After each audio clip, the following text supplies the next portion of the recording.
और मध्य प्रदेश में lockdown return की तैयारी। जी हाँ, ऐसा लग रहा है कि मध्य प्रदेश में लॉकडाउन फिर से लग सकता है। लॉकडाउन से कहीं न कहीं व्यापार प्रभाव हो सकता है, लेकिन कोरोना का जो प्रभाव है, कोरोना जो लगातार बढ़ रहा है, उस पर कहीं न कहीं सरकार तो जिम्मेदार है ही, लेकिन जनता भी जिम्मेदार है। रात में अगर सरकार कर्फ्यू लगाती है तो दिन में लोग बाजारों में कभी कपड़ों की खरीदारी करने निकल जाते हैं, तो कभी हम किरानों की दुकान पर भी लोगों को खरीदते हुए हमेशा देखते हैं। तो कहीं ना कहीं लोग भी जिम्मेदार हैं। हम बात करें कोरोना की तो रोज नए रिकॉर्ड बन रहे हैं, रोज कोरोना के केस बढ़ रहे हैं। सरकार भी कोरोना पर कंट्रोल का दावा तो कर रही है, लेकिन हालात है कि सुधर ही नहीं रहे हैं। हालात कितने गंभीर है इसका अंदाजा इसी बात से लगाया जा सकता है कि मुख्यमंत्री शिवराज सिंह चौहान को धरने पर बैठकर आग्रह करना पड़ रहा है कि लोग कोरोना से बचें, मास्क लगाएं और सरकार की कोरोना गाइडलाइन का पालन करें। एक तरफ सरकार लोगों को जागरूक कर रही है तो दूसरी ओर कड़ाई भी जारी है। बात करें हम मध्य प्रदेश के कुछ जिलों की तो शाजापुर में 58 घंटे का लॉकडाउन लगाने की तैयारी हो रही है। बता दें 3 दिन में 178 केस शाजापुर में दर्ज किए गए। उसके बाद शाजापुर के कलेक्टर ने यह सुझाव सीएम शिवराज को दिया कि शाजापुर में लॉकडाउन लगाने की सख्त जरूरत है।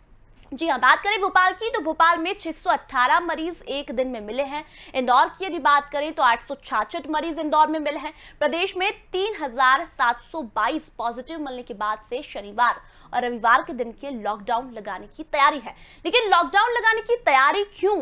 आखिर जब सरकार कह रही है कि हम कहीं न कहीं लॉकडाउन से बच सकते हैं, तो फिर भी जनता इतनी लापरवाह क्यों हो रही है? पहले जो कर्फ्यू था वो रात 10 बजे से था, लेकिन सरकार ने इसे 9 बजे कर दिया। दुकानें लगभग 8 से 8:30 बजे बंद करने की तैयारी सरकार ने की। उसके बावजूद भी लोग दिन में भारी भीड़ में बाजारों में निकल रहे हैं। हम हमेशा देखते हैं कि बाजारों में आपको दिन में भारी भीड़ देखने को मिलती है। सरकार भी तैयारी पूरी कर रही है, लेकिन एक और बात इसमें है कि जनता भी कहीं न कहीं नेताओं के कारण कंफ्यूज हो रही है। जनता से अगर हम पूछते हैं कि मास्क क्यों नहीं लगाया, तो जनता कहती है कि जहां चुनाव हो रहे हैं वहां कोरोना नहीं है, जहां चुनाव नहीं हो रहे हैं क्या वहीं कोरोना है? तो इन नेताओं ने भी जनता को कंफ्यूज कर दिया है कि आखिर कोरोना है या फिर नहीं है। एक और सवाल कि वैक्सीन आ गई है, उसके बाद भी जनता ये कह रही है कि अब वैक्सीन आ गई है तो कहीं ना कहीं कोरोना से डर खत्म हो गया है, और ये डर भी सरकार ने खत्म किया है। हम आपको बता दें कोरोना का प्रकोप धीरे धीरे कम हो गया था। हम देख रहे थे नवंबर और दिसंबर में कोरोना का प्रकोप खत्म हो गया था, लेकिन जैसे ही चुनाव आने शुरू हुए तो जहां चुनाव हुए हैं वहां रैलियां होने लगी, लेकिन धीरे धीरे कोरोना ने फिर पैर पसारना शुरू कर दिया। ये दूसरी लहर जो काफी खतरनाक है, सरकार भी अपील कर रही है, लेकिन जनता भी इसके पीछे जिम्मेदार है। हम बात करें मध्य प्रदेश के शहरों की तो भोपाल, इंदौर, जबलपुर समेत 13 शहरों में जहां रविवार को पहले से ही लॉकडाउन घोषित है, वीकेंड लॉकडाउन लगाया जा सकता है। एक तरफ कोरोना से ये हालात है तो दूसरी ओर इस पर सियासत का दौर भी जारी है। विपक्ष लगातार सरकार को घेर रहा है कि वो कोरोना की दूसरी लहर को रोक पाने में नाकाम रही है, और अब जो उसकी कवायद ये है कि वो आग लगने के बाद कुआं खोदने जैसी है। इन हालातों के बीच सवाल उठ रहे हैं कि क्या मध्य प्रदेश भी कोरोना के मामले में महाराष्ट्र की राह बढ़ा है? एक बार फिर वही हालात बन रहे हैं जो पिछले साल थे। क्या मध्य प्रदेश में टोटल लॉकडाउन के हालात बन रहे हैं, और हाँ तो इसका जिम्मेदार कौन है? कोरोना पर क्यों नहीं थम रही है सियासत? बता दें कोरोना लगातार बढ़ रहा है, लेकिन विपक्ष है कि इस पर सियासत करने में लगी हुई है। आज की यदि हम बात करें तो एक दिन में ही 1.5 लाख मरीज देश में मिले हैं, और इसी को देखते हुए छत्तीसगढ़ की सरकार ने रायपुर में भी 10 दिन का लॉकडाउन घोषित किया है। पंजाब सरकार की यदि बात करें तो पंजाब में भी नाइट कर्फ्यू जारी किया गया है, और आज की बहस हम इसी पर करेंगे। लेकिन कुछ सवाल हमारे पास है जो उनके इर्द गिर्द आज हम घूमेंगे कि आखिर क्यों लॉकडाउन की स्थिति बन रही है। जी हाँ, आज हम कुछ सवाल मेहमानों से करेंगे, लेकिन मेहमानों से पहले एक बार आपका ताल्लुक करवा देते हैं। हमारे साथ बीजेपी प्रवक्ता नरेंद्र शिवाजी पटेल जुड़े हुए हैं, हमारे साथ कांग्रेस प्रवक्ता आनंद तारण जी जुड़ेंगे, हमारे साथ वरिष्ठ पत्रकार और राजनीतिक विश्लेषक उचित शर्मा जी जुड़े हुए हैं। आप तीनों का बहुत बहुत स्वागत है स्वदेश न्यूज में। और आज हम बहस कर रहे हैं कि कोरोना पर सियासत क्यों। आज कुछ सवाल मैं आप तीनों से ही करूंगी कि क्या सरकार की कमी है कोरोना को रोक पाने में, और सरकार की अगर कमी नहीं है तो जो विपक्ष सवाल उठा रही है कि वैक्सीन की कमी है, तो आखिर वैक्सीन की कमी क्यों आ रही है? क्या देश में वैक्सीन कम बन रही है, विदेशों में वैक्सीन बन रही है? या फिर सवाल ये भी हम कर सकते हैं कि जनता कहीं न कहीं, जो नेता है वो जनता को कंफ्यूज कर रहे हैं। सबसे पहले मैं आना चाहूंगी नरेंद्र शिवाजी पटेल जी के पास में। नरेंद्र जी, आपसे एक सवाल है। जो विपक्ष लगातार सवाल उठा रही है कि कोरोना को लेकर सरकार नाकाम रही है, क्या लगता है जो कोरोना को रोक पाने में सरकार नाकाम रही है? ना बिल्कुल बागीसा जी, आरोप मैं समझता हूँ गलत है। भारतीय जनता पार्टी की सरकार चाहे केंद्र में नरेंद्र मोदी जी के नेतृत्व में हो, चाहे मध्य प्रदेश में शिवराज सिंह जी के नेतृत्व में हो, कोरोना की जब प्रारंभिक स्थिति थी तभी से दोनों सरकारों ने बहुत अच्छे कदम उठाते हुए कोरोना को नियंत्रित करने का काम किया है। परंतु अभी आपने भी जैसा अपने इंट्रो में बताया है कि नवंबर दिसंबर के आसपास बहुत अच्छी स्थिति में हम लोग पहुंच गए थे और कुछ सैकड़ों के अंदर मध्य प्रदेश के अंदर प्रतिदिन के मरीज आ रहे थे। लेकिन जो दूसरी लहर आई है अचानक से और बहुत तेजी से ये बढ़ रही है, इसमें सरकार को दोष देना ठीक नहीं है, क्योंकि सरकार जो प्रयास कर सकती थी वो लगातार निरंतर कर रही है। आपने भी अपने इंट्रो में बार बार कहा है, लेकिन मैं राजनीतिक पार्टी के कार्यकर्ता होने के नाते वो बात नहीं कह पाता, लेकिन आपने कहा है कि कहीं ना कहीं सबके लिए भी जनता को भी ध्यान देना होगा, जनता को भी अपने दायित्व को समझना होगा। जो माननीय मुख्यमंत्री जी ने सत्याग्रह स्वास्थ्य आग्रह किया वो निश्चित रूप से इसी की कड़ी है कि जनता को ही इसी से प्रभावित होती है और जनता ही इसको रोक सकती है, क्योंकि ये बीमारी एक दूसरे से फैलने वाली है और जिसको हम कह सकते हैं कि छूत की बीमारी है, यानी एक दूसरे से संक्रमण से फैलती है। तो जनता भी सावधानी रखेगी, मास्क की सावधानी है, सामाजिक दूरी की है और अन्य जो उपाय है कोरोना से कोविड-19 से बचने के, उनको यदि जनता अपनाएगी तो मैं समझता हूं कि हम इससे बच सकते हैं। लेकिन क्योंकि पहली जो लहर आई थी उस समय नरेंद्र मोदी जी के नेतृत्व में कठोर कदम उठाते हुए लॉकडाउन किया गया था और उससे हम बहुत लाभान्वित भी हुए और हमारे यहाँ पर बीमारी उस देशों में नहीं बढ़ी जिस देशों में हमारे यहाँ जनसंख्या है, जबकि अन्य देशों ने अपनी आर्थिक व्यवस्था की चिंता की और उन्होंने लॉकडाउन आदि नहीं लगाए, तो उनके यहाँ पर लाखों लोग इस बीमारी से प्रभावित होकर काल कवलित हुए हैं। अब दूसरी लहर में जरूर हमारी सरकार का ये प्रयास है कि आर्थिक व्यवस्था भी सुचारू रूप से चलते रहे और इससे भी, इस समस्या से भी हम निजात पा सके। तो उसी के लिए माननीय मुख्यमंत्री जी ने स्वास्थ्य आग्रह किया और मैं समझता हूँ कि हमारे दोनों ही सरकारों के जो प्रयत्न है वो इस दिशा में बहुत सही जा रहे हैं। जहाँ तक ये बार बार एक बात आती है कि जहाँ चुनाव है वहां पर क्या कोरोना नहीं है, देखिए चुनाव कोई किसी भी राजनीतिक पार्टी या किसी सरकार की मर्जी से नहीं है, बल्कि एक हमारी संवैधानिक बाध्यता है। एक समय सीमा के अंदर चुनाव आयोग को चुनाव कराना ही होता है। इसकी वजह से राज्य सरकारों के भी चुनाव हो रहे हैं, इसके कारण उपचुनाव भी हो रहे हैं और हमें व्यवस्था पूर्वक उन चुनावों में मैदान में जाना पड़ रहा है। परंतु इसका अर्थ ये कदापि नहीं है जी बिल्कुल नरेंद्र जी, आप कह रहे हैं कि सरकार लगातार प्रयास कर रही है, लेकिन जनता को भी ध्यान रखना चाहिए, मास्क का उपयोग करना चाहिए। तमाम सवालों के जवाब में कांग्रेस प्रवक्ता आनंद तारण जी हमारे साथ जुड़ेंगे, उनसे चाहूंगी, लेकिन उसके पहले उच्चेश शर्मा जी आपके पास आना चाहूंगी। क्या लगता है ये कोरोना की दूसरी लहर अब कब काबू में आएगी? एक तरफ जहां हम हालातों से पूरी तरीके से काबू हो चुके थे, लेकिन अब फिर बेकाबू हो गए हैं। क्या लगता है कब काबू पाएगा ये दूसरी लहर से हम लोग? ये पिछले वाले से ज्यादा डेंजरस है, ज्यादा रेशियो में बढ़ रही है। आप देखिए कि पिछली बार मैं जहाँ तक छत्तीसगढ़ के परिप्रेक्ष्य पे बात करूंगा तो छत्तीसगढ़ का जो हाईएस्ट जो आए थे संक्रमित लोग आए थे वो लगभग 3,500 से 4,000 लोग आए थे। अभी 9,000 और 10,000 आ रहे हैं। ये जो आंकड़े भयावह आंकड़े आ रहे हैं, इससे आपको समझ लेना चाहिए कि ये दूसरी लहर और ज्यादा खतरनाक है। पिछली बार एक व्यक्ति 8 आदमी को संक्रमित कर रहा था, अभी वही एक व्यक्ति जो भी लेटेस्ट डेटा आया है वो एक व्यक्ति 14 लोगों को संक्रमित कर रहा है। ये बात जरूर है कि लॉकडाउन जो है वो किसी भी सरकार का एक आखिरी हथियार होता है। इसके पहले वो तमाम कोशिशें वो कर चुके होते हैं जो अपनाने की चेष्टा कर चुके हैं पूर्व में, मगर उसके संजीदगी से आवाम ने भी, लोगों ने भी काम उसमें ईमानदारी से काम नहीं किया, उनकी रिस्ट्रिक्शंस को फॉलो नहीं किया। यही एक मूल कारण होता है कि लॉकडाउन लगाने का। और लॉकडाउन जैसे प्रवक्ता महोदय बोल रहे थे भाजपा के, ये उदाहरण कई आवाम देती, जनता देती है कि भाई जहाँ चुनाव हो रहे हैं, लेकिन ऐसी परिस्थिति में चुनाव को टालना भी चाहिए और आगे बढ़ाना भी चाहिए। कोई संवैधानिक ऐसी कोई मजबूरी नहीं होती, जब आगे बढ़ाया जा सकता है।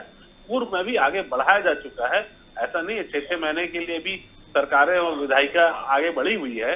लोग ऐसे विशेष परिस्थितियों में जहाँ पे सरकार को भी 6 महीने और साल भर के आगे एक्सटेंशन दिया गया है, इसको टाला जा सकता था। लोग तो पूछेंगे, लोगों को काम पूछना। और कोई भी व्यक्ति, ये नेता जितने होते हैं वो एक रोल मॉडल होते हैं, एक आइडियल होते हैं जनता की।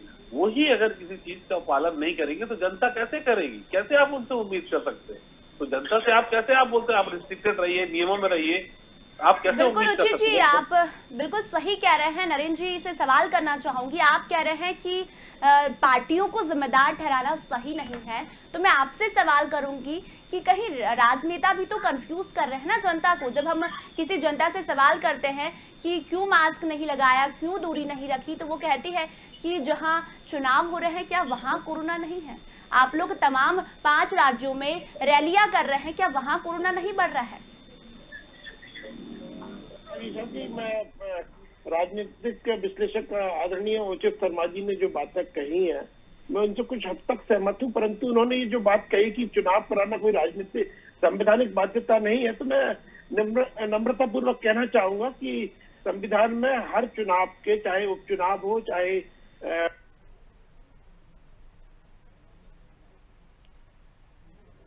कि कोई भी सीट खाली होती है, उसके 6 महीने के अंदर चुनाव आयोग को चुनाव कराना होता है। हालांकि ये जो उचित शर्मा जी ने कहा वो भी सही बात है कि हमारे यहाँ पर जब 28 विधानसभा के चुनाव हुए थे, उसमें से कुछ विधानसभा के चुनाव टाले गए थे। तो ये टालने की एक जो अधिकार है वो चुनाव आयोग का। चुनाव आयोग अपने आप में संवैधानिक और स्वतंत्र स्वायत्त संस्था है, वो अपने तरीके से निर्णय लेती है और उनको भी क्योंकि संविधान में जो निर्णय जो लिखे गए हैं नियम कानून, उनका पालन कराना होता है। तो जब तक बिल्कुल एकदम ऐसी स्थिति ना हो कि बहुत बड़ी कोई परिस्थिति है कि उसके कारण टाला ही जाना चाहिए, तो मैं समझता हूँ उसके कारण चुनाव आयोग ने निर्णय लिया है। अब चुनाव आयोग ने भी कोई निर्णय लिया है, कम से कम राजनीतिक पार्टी होने के नाते, राजनीतिक कार्यकर्ता होने के नाते हमें उसमें भाग लेना ही है। लेकिन उचित शर्मा जी ने एक बहुत अच्छी बात कही कि जो आपने भी कहा था कि नेता का अर्थ ही है, नेता वही है जिसको लोग, नरेंद्र जी, नेता ही कंफ्यूज कर रहे हैं। एक तरफ नेता ही कंफ्यूज कर रहे हैं, एक तरफ रैलियां करते हैं, दूसरे देश में जाते हैं तो कोरोना की अपील करते हैं कि 2 गज की दूरी रखो। एक तरफ रैलियां करते हैं, जिस ट्रक में खड़े हैं उसमें ही खचाखच भीड़ बड़ी हुई है नेताओं की। मैं तो दोनों ही पार्टियों की बात कर रही हूँ, तमाम पार्टियों की बात कर रही हूँ। चलिए नरेंद्र जी, आपके तमाम सवालों के जवाब भी मिलेंगे आपको। हमारे साथ कांग्रेस प्रवक्ता आनंद तारण जुड़े हुए हैं। आनंद जी, आपसे सवाल करना चाहूंगी, कोरोना पर आप लोग भी सवाल खड़े कर रहे हैं कि कोरोना बढ़ रहा है, सरकार की कमी है कि कोरोना को रोक नहीं पा रही है, सरकार की तैयारियों में कमी है। तो आपसे सवाल करना चाहूंगी, क्या आपके नेता कहीं जाके प्रचार प्रसार नहीं कर रहे हैं? मुझे ये बताइए, राहुल गांधी कहाँ मास्क लगा रहे हैं, रैलियों में जा रहे हैं तो कौन सी 2 गज की दूरी रख रहे हैं? देखिए, कांग्रेस तो कोरोना के प्रति सजग है और आपने राहुल गांधी की बात की, तो राहुल जी ने पिछले साल फरवरी में बोला था कि देश में पूरे संसार में कोरोना फैला हुआ है। प्रधानमंत्री से उन्होंने अनुरोध किया था कि अपने एयरपोर्ट को टाइट कर दीजिए, एयरपोर्ट पे हम लोग टाइट कर देंगे तो निश्चित रूप से कहीं ना कहीं कोरोना की जो वायर है उसको कहीं हम रोक सकते हैं। लेकिन हमारी सरकार ने ध्यान नहीं दिया राहुल गांधी जी की बात को और ये सब चीजें सामने आई। निश्चित रूप से ये जो सामने चीजें आई हैं उनको कौन देखेगा? सरकार आज भाजपा की है, हिंदुस्तान में भारतीय जनता पार्टी की सरकार है, हर स्टेट में भारतीय जनता पार्टी। नहीं, राजस्थान, छत्तीसगढ़, महाराष्ट्र, दिल्ली में किसकी सरकार है? चलिए दिल्ली में तो केजरीवाल की है, लेकिन महाराष्ट्र में किसकी सरकार है? वहां तो कोरोना बेकाबू हो रहा है, मतलब वहां आपकी कमी है? बागीसा जी, मैं मध्य प्रदेश की बात कर रहा हूँ, मैं सभी की बात कर रही हूँ। कोरोना सब जगह है। आप चलिए सब जगह की बात करें तो आज अगर बंगाल में अब कोरोना की क्यों बढ़ने लगा? कोरोना अभी चुनाव के टाइम पे बिल्कुल खत्म हो गया था, अब जैसे जैसे चुनाव होते जा रहे हैं कोरोना बढ़ता जा रहा है वहाँ। ये कौन सा तरीका है? और मैं जब आपसे बोल रहा हूँ, जब राहुल गांधी जी ने 1 साल पहले बोला था कि हमें सजग रहने की आवश्यकता, उस समय उनकी बात को हंसी में उड़ा दिया। तो राहुल जी भी अपनी बातों पर टिके नहीं आनंद जी, वो भी तो रैलियां कर रहे हैं। नहीं, रैलियां कर रहे हैं, लेकिन हम लोग इसके बाद भी ध्यान रख रहे हैं, सोशल डिस्टेंस का ध्यान रख रहे हैं और बराबर रख रहे हैं। चलिए, बहुत अच्छी बात है। आनंद जी, आपके सवालों का जवाब नरेंद्र जी से लूंगी। नरेंद्र जी, राहुल गांधी ने सजग किया था कि कोरोना बढ़ रहा है, ध्यान रखिए, लेकिन फिर भी बीजेपी की सरकार ने ध्यान नहीं दिया, ये कह रहे हैं आनंद जी, इसीलिए कोरोना बढ़ा है। बागीशा जी, आनंद जी जो बात कह रहे हैं वो तो निश्चित रूप से उनको कहना ही चाहिए, क्योंकि राहुल गांधी जी के जो प्रशंसा के कसीदे पढ़ रहे हैं आनंद जी, उनकी पार्टी का धर्म है, उनको करना चाहिए। परंतु राहुल गांधी जी कांग्रेस को तो सजग कर नहीं पा रहा है, स्वयं सजग रह नहीं पा रहा है, खुद अप टू डेट रहते नहीं है, सरकार को वो क्या अप टू डेट करेंगे? बताइए, क्या नरेंद्र मोदी जी के अमित शाह के खिलाफ कोई भारतीय जनता पार्टी में बोलने की किसी की हिम्मत है? अरे हिम्मत है क्या, बोल के बताइए आप। अरे सुनिए, तो उनके प्रति, उनके खिलाफ कुछ बोलने के लिए तो आपके पास नहीं है, हमारे पास कहाँ से होगा? नरेंद्र मोदी जी तो वैश्विक नेता हैं और उनके खिलाफ तो ना कोई दूसरे देश का आदमी बोल रहा है, ना विपक्ष कोई प्रमाणिक आरोप लगा पा रहा है। तो नरेंद्र मोदी जी तो बहुत प्रमाणिक एक सार्वजनिक जीवन के भारत को मिले हुए वरदान है, और हमारा सौभाग्य कि हम उस पार्टी के आज भारत कहाँ जा रहा है? आज भारत की आर्थिक स्थिति कहाँ है? अरे आप अपने नेता की तारीफ कर रहे हैं, इसलिए मैं बोल रहा हूँ, यही तो आपका भारतीय जनता पार्टी का दोष है कि आप अपने नेता की तारीफ कर रही है। आज भारत कहाँ जा रहा है? आज लोग भूखे मर रहे हैं, लोग कोरोना से प्रभावित हैं, और आज प्राइवेट अस्पतालों में पैसे देना पड़ रहा है उनको। सरकार की कोई व्यवस्था नहीं है, सरकार हर मोर्चे पे फेल हो गई। कैसी बातें करते हैं आप लोग? अरे आनंद जी, सुन लीजिए, देखिए गंभीर मुद्दा है, और भारतीय जनता पार्टी की सरकार चाहे नरेंद्र मोदी जी के नेतृत्व में केंद्र में हो, चाहे शिवराज सिंह जी के नेतृत्व में मध्य प्रदेश में, इसलिए मैं दोनों ही सरकारों आज हमारी आर्थिक हालत कहाँ है? 2014 में मनमोहन सिंह जी ने इस देश को कहाँ दिया था? आपने कहाँ ले जाके खड़ा कर दिया? चलिए, आप लोग ये नेताओं की तारीफ बाद में कीजिए, पहले हम ध्यान थोड़ा सा कोरोना पर देते हैं। उचित जी, आपके पास आना चाहूंगी, क्या लगता है जो कोरोना का विस्फोट हो रहा है, ऐसे में दोनों ही पार्टियां राजनीति करने में लगी हुई है, बाकी राज्यों में चुनावी रैलियां चल रही है, दूसरे राज्यों में कोरोना से हम सतर्क कर रहे हैं, लेकिन विपक्ष ये आरोप लगा रही है कि कोरोना वैक्सीन में कहीं न कहीं कमी आ रही है, वैक्सीन लोगों को नहीं लग रहे हैं, इसलिए ये कोरोना बढ़ रहा है। ये कैलकुलेशन लगाना कि कोरोना वैक्सीन पूरे भारत में कमी पड़ रही है कि नहीं पड़ रही है, ये कह पाना बड़ा मुश्किल होगा। लेकिन ये बात जरा सच है कि ये राजनीतिक जो अपने धर्म निभाना चाहे भाजपा के प्रवक्ताओं से कांग्रेस के लोग अपना राजनीतिक धर्म निभा रहे हैं। एक ने बोल के अपना धर्म निभा लिया कि कोरोना से राहुल गांधी जी ने, और अगर बीजेपी प्रवक्ता की माने तो वो हमारे पीएम को एक मतलब भगवान का अवतार ही मानते हो। तो भगवान का अवतार क्या महाराष्ट्र में नहीं दिख रहा है क्या? तमाम ऐसे कई सवाल हो सकते हैं कि, लेकिन सवाल ये उठता है कि दोनों ही सरकारें, दोनों ही राजनीतिक पार्टियां कितनी गंभीर है लोगों को सजग करने में। आप विपक्ष में बैठे जरूर है, मगर विपक्ष की भी तो एक नैतिक ड्यूटी बनती है कि अपने लोगों को, आवाम को, अपने साथियों को, जनता को आप थोड़ा सा उनको मोटिवेट करें, थोड़ा सा इस बात का ज्ञान दें कि कैसे आपको बचना चाहिए, लोगों को आप निर्देशित करें, लोगों को सलाह दें। आपका राजनीतिक धर्म, आपकी जो पार्टी का धर्म आपका बड़ा हो जाता है, लेकिन जनता के प्रति जो आपकी जवाबदेही होती है वो क्यों छोटा हो जाता है? तब आप क्यों सामने नहीं आते? केवल कांग्रेस इसमें केवल और केवल विरोध करना हो जाता है। वो अपना विरोध, विपक्ष का धर्म निभा रहे हैं। कांग्रेस, भारतीय जनता पार्टी का धर्म केवल और केवल मतलब अपने जितने विकास के कार्य हो उसका हवाला भले दे ना दे, लेकिन प्रधानमंत्री जी और नरेंद्र मोदी जी का हवाला जरूर देंगे। इनका तो सीधा है कि वो एक अवतार है, हिंदुस्तान में उनकी पैदाइश से अवतार मान लिया जाए उनको तो, और उनकी तो पूजा होनी चाहिए, मुझे तो ऐसा लगता है। लेकिन आप कोरोना को देखिए, आप भाजपा के प्रवक्ता जी, आपको मालूम है कि ये जो निकल के आया कि कोरोना आया कहाँ से?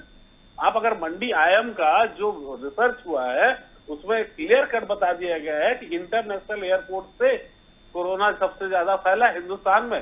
थोड़ा उसका भी आप आइडिया ले लीजिए।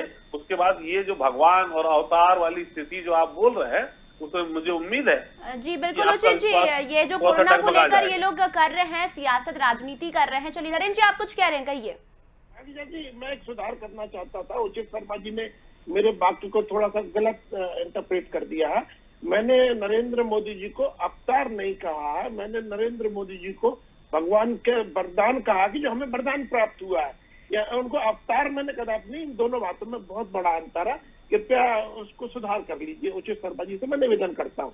दूसरा, जो उचित शर्मा जी जो बार बार हमसे कह रहे हैं कि नरेंद्र मोदी जी ने जो काम भारतवर्ष के अंदर किया है, दूसरी ओर यदि हम अमेरिका का उदाहरण देखें, अरे बात करिए महात्मा गांधी की, जिन्होंने आपको इस बार चलिए, आप लोग मुद्दे से भटक रहे हैं। ना ही नरेंद्र मोदी लेकर आए हैं कोरोना, ना ही महात्मा गांधी लेकर आए हैं। हम बात कोरोना की कर लेते हैं। तो नरेंद्र जी, आपके पास आना चाहूंगी मैं। कोरोना पे कह रहा हूँ कि नरेंद्र मोदी जी ने जिस निपुणता के साथ, जिस कुशलता कौशलता के साथ में इस बीमारी से लड़ाई लड़ी, उसका हम उदाहरण देखेंगे।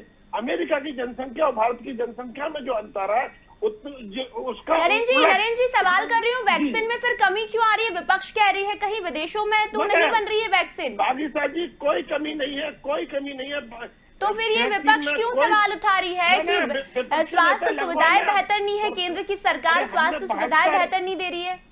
बागीसा जी, भारत में बनी वैक्सीन 72 देशों को निर्यात की गई है और 72 देशों से हमने डिप्लोमेटिक रिलेशंस को और मजबूत किया।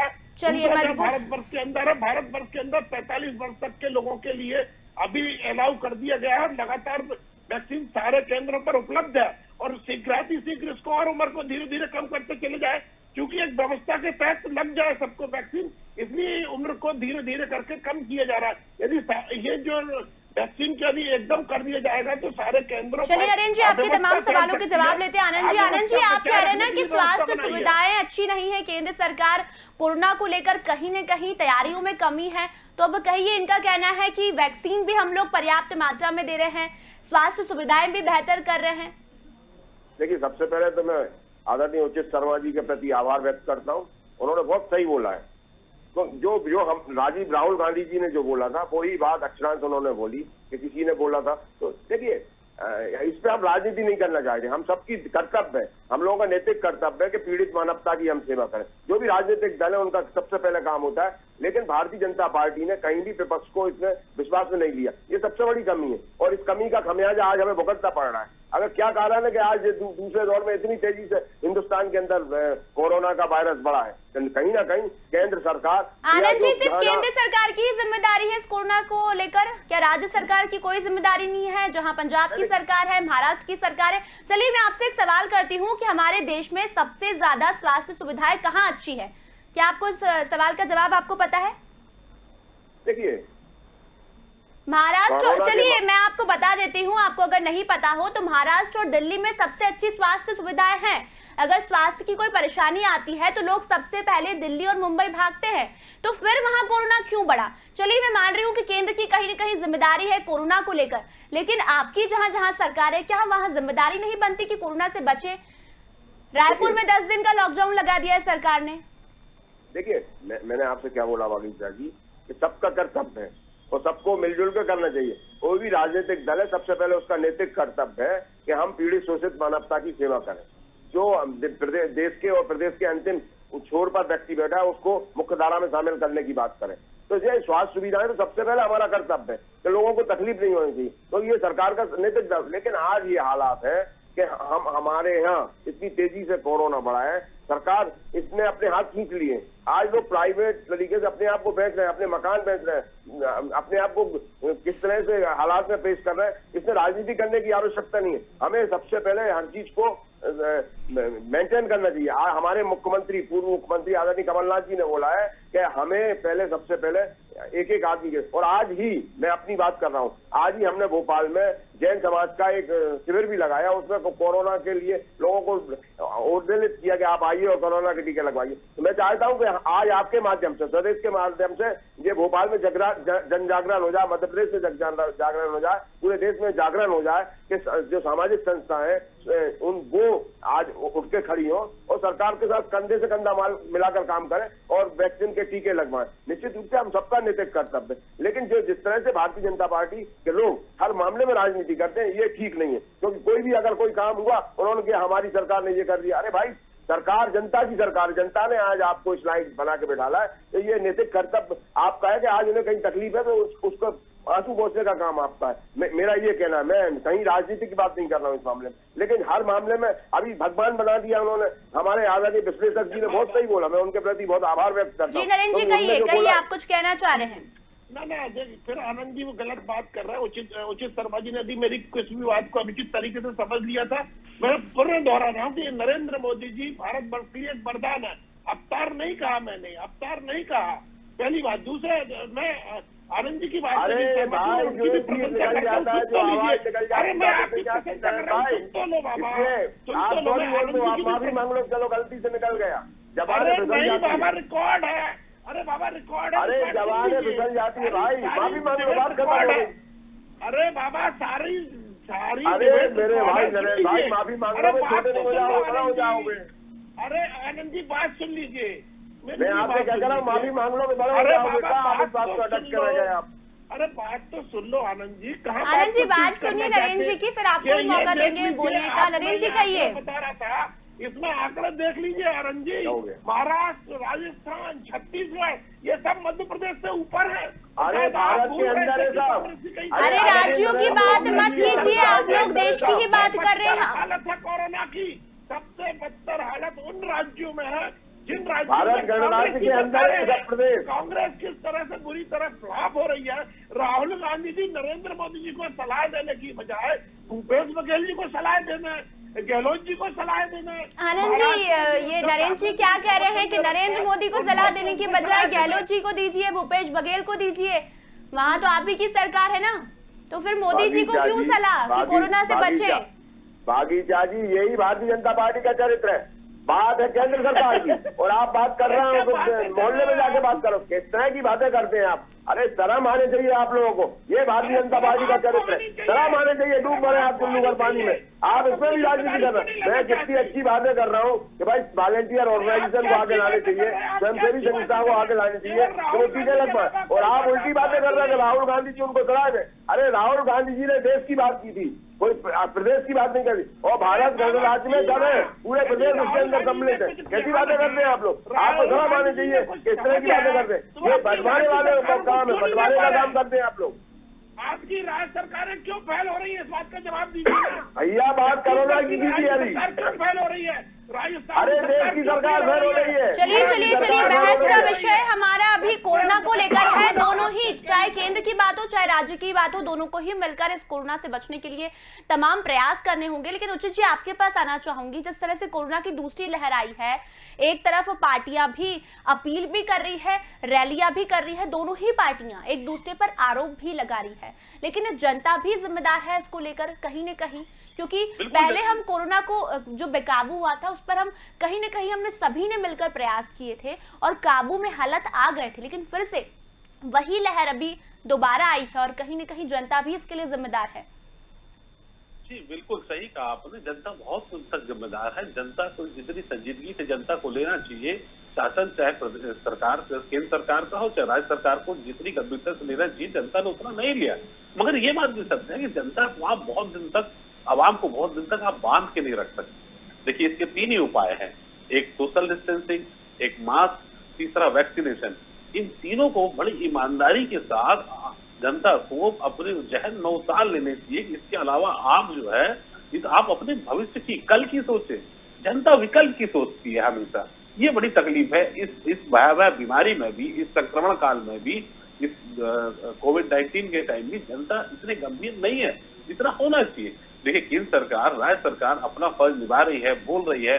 अब लोगों को, हर लोगों को तो जेल के अंदर, सलाखों के अंदर तो डाला नहीं जा सकता, सब पे फाइन तो लगाया नहीं सकता, लेकिन सरकार, जनता को जो अपना जनता का धर्म होता है वो भी निभाना चाहिए।